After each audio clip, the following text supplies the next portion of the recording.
Les hommages se multiplient en Estrie après le décès de Suzanne-Marie Landry.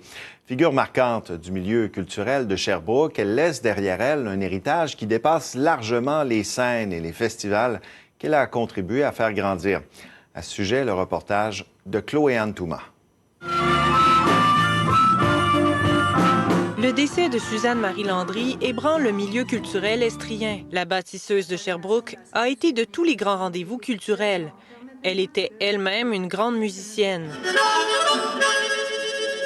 Suzanne-Marie Landry a longtemps été directrice générale du théâtre Granada et du festival Cher Blues. Celui qui lui a succédé se souvient. C'est une personne qui était vraiment une personne d'action, qui était portée vers l'avenir aussi.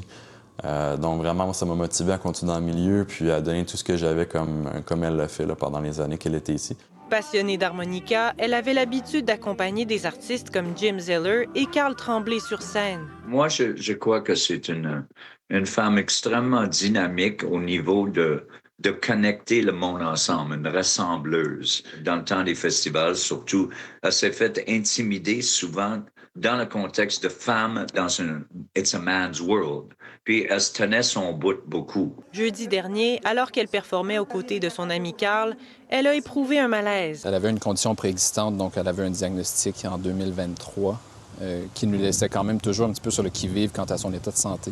Jeudi, on a reçu un appel. Tout a été tellement rapide que 3 heures environ après le spectacle, c'était déjà presque terminé, je dirais.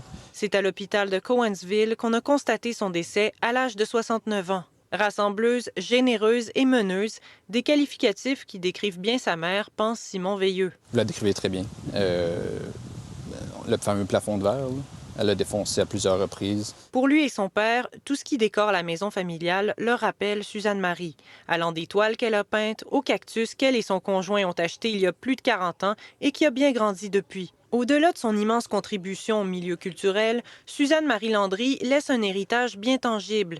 Ses harmonicas qu'elle souhaitait transmettre à ses amis musiciens Carl Tremblay et Jim Zeller. Moi, ce que je retiens de Suzanne-Marie, c'est son respect énorme des artistes. Elle voulait que ces gens-là soient reconnus pour leurs valeurs et non des bons à rien. Chloé-Anne Touma, TVA Nouvelles, Sherbrooke.